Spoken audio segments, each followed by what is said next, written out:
According to a recent article by a never Trump Republican by the name of Tim Miller writing for The Bulwark, these conservatives out there who keep crying about being censored or the victims of cancel culture, which there is no shortage of those kinds of people on the right, they're actually doing better than ever. And Miller points out several individuals who claim that they have been censored over the last couple years and points out the fact that they really and truly are doing better than ever. One of them, Steven Crowder, right-wing pundit, comedian. I don't really know what he would classify himself as. Kind of a less funny Howard Stern. But either way, Crowder has well over 1 million subscribers on YouTube, over 1 million followers on Twitter, goes out there, makes these absolutely ridiculously racist and homophobic and transphobic videos, and then cries when people call him out for it. And he gets rewarded for all of his crying. I mean, the guy is a millionaire now because of all these videos where he's allegedly being censored. Diamond and Silk, another great example. No longer on Fox News, but the two of them got a massive new contract from Newsmax TV, so wouldn't exactly call that censorship, would you? Oh, sure, they may have been banned from Facebook, but you're still raking in hundreds of thousands of dollars, if not more, off of these highly lucrative contracts. Here's a little bit of what Miller wrote here. It's not just the politicians. The most fanatical cancel culture Cassandras are political commentators who claim that their voices are being silenced. Let's be clear about what's happening. These crisis actors are using a problem affecting other people out in the real world in order to get attention by posturing as victims.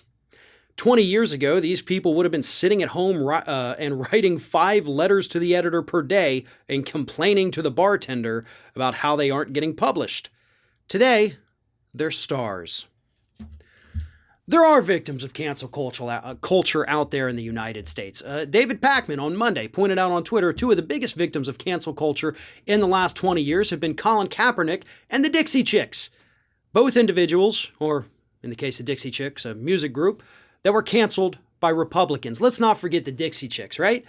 Back in 03, 04-ish, they came out and said that it was embarrassing that they were from Texas because George W. Bush is also from Texas. And that led to radio stations all across the South engaging in Dixie Chick CD burnings, where they would get together and destroy Dixie Chick CDs. They were forbidden from playing them on the air anymore. And the Dixie Chicks, unfortunately, kind of disappeared after that. Colin Kaepernick taking a stand by taking a knee, getting kicked out of the NFL for it, even at a time when we are desperately in the NFL in need of good quarterbacks, which Kaepernick certainly is. But nobody will take him back. 2 instances of cancel culture by Republicans where the victims remained victims versus these yahoos like people like Candace Owens who whine about cancel culture. Well, she just got a new show with a new set. Looks like a nice little daytime talk show where she's pretending to be a Dr. Phil type but ranting about conservative politics. She even has a little cancel corner on her show to talk about all this ridiculous cancel culture crap. These people, as Miller correctly points out, are essentially crisis actors.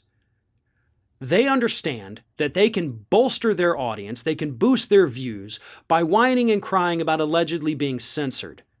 And all the while, their low information viewers believe them. And every time they click, every time they tune in, they're putting more money into the pockets of these grifters. And that is exactly what these people are. Grifters of the highest order.